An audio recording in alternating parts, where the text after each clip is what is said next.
Hai, saya sudah habis baca Aku Kan Ada, karya Akil Rahim. Cerita dia bukanlah tidak terlalu berat, sebab bagi saya ada beberapa trigger warning untuk para pembaca di luar sana. Sebelum tu saya bagi warning dulu ya, video ni akan ada spoiler. Mungkin tidaklah 100%, so saya rasa mungkin dalam 30%. Okay, boleh skip video kalau tak suka spoiler. Aku Kan Ada ni mengisahkan dua orang watak utama, iaitu Alik dan juga Yah. Diorang ni orang kata childhood friends. Kononnya daripada dalam perut lagi diorang sama kawan, daripada dalam rahim ibu diorang lagi. Ati dengan Mak Lah, tak silap saya.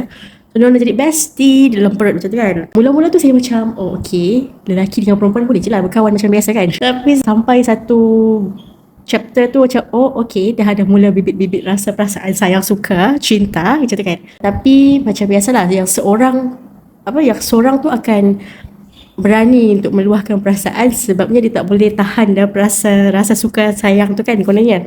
Dan satu lagi watak tu dia macam orang sekarang ni akan cakap konon macam disebabkan dia punya trauma, dia ada avoidant issue. Sebab kita berdasarkan kita punya pengalaman kan.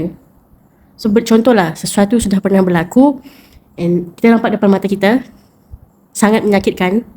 So bila ada someone baru yang datang untuk meneruskan, macam untuk situasi yang sama tapi diaplikasikan kepada diri kita, so kita akan takut lah. Sebab what if benda tu jadi pada kita? What if benda tu jadi pada kita dan jadi lebih teruk? Adakah kita akan mampu untuk bertahan, mampu untuk lari daripada situasi yang menyakitkan itu?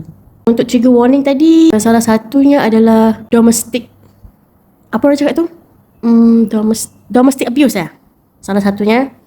Lepas tu sexual harassment, bully. Itu antara trigger warning dia yang saya ingat. Kalau ada saya terlepas, saya minta maaf. Secara keseluruhan, saya suka dia macam ni. Dia macam penulis cuba sampaikan message yang macam mana?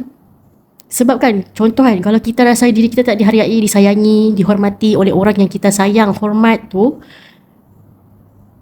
kita macam, bukanlah kita tak boleh down, kita punya perasaan valid kan. So kita mungkin akan rasa kecewa sebab kita tidak dihargai, dihormati, disayangi.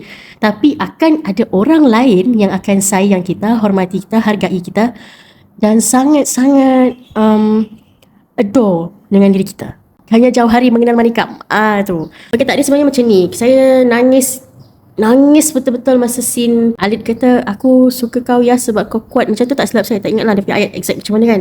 Tapi masa tu, Yah pun nangis. Dia macam, aku tak kuat sebenarnya. Aku terpaksa pura-pura kuat sebab Yah ada seorang adik. Ada beberapa situasi lah yang membuatkan Yah terpaksa berpura-pura kuat untuk adik dia macam itu. So, sebenarnya Yah tak kuat, dia pura-pura kuat dan terpaksa kuat untuk diri sendiri dan juga untuk adik dia. Sebab tu kalau kadang-kadang kita akan perasan macam ada quote yang be nice to everyone because we don't know diorang sedang struggle, diorang punya silent battle. Lagi satu saya nangis masa scene di hospital. Scene yang kata dia memaafkan seseorang. Cerita dia taklah ringan, sangat-sangat ringan sebab dia ada konflik juga. Ya, semoga kita yang sedang menghadapi silent battle ni teruskan kehidupan seperti biasa. Teruskan kuat untuk diri sendiri dan teruskan kuat untuk orang yang tersayang juga. Ataupun, sebab kan kadang-kadang macam scroll TikTok kan, ada orang tu dia cuba nangis lagi. Ada orang tu dia cuba untuk teruskan kehidupan sebab kucing-kucing dia. Sedih lah, dia macam, kalau aku tak ada kucing-kucing aku, siapa nak jaga? Macam tu. Okay, saya stop sampai sini saja sharing session untuk Aku Kan Ada, karya Akil Rahim. Kita jumpa lagi di video yang akan datang. Bye.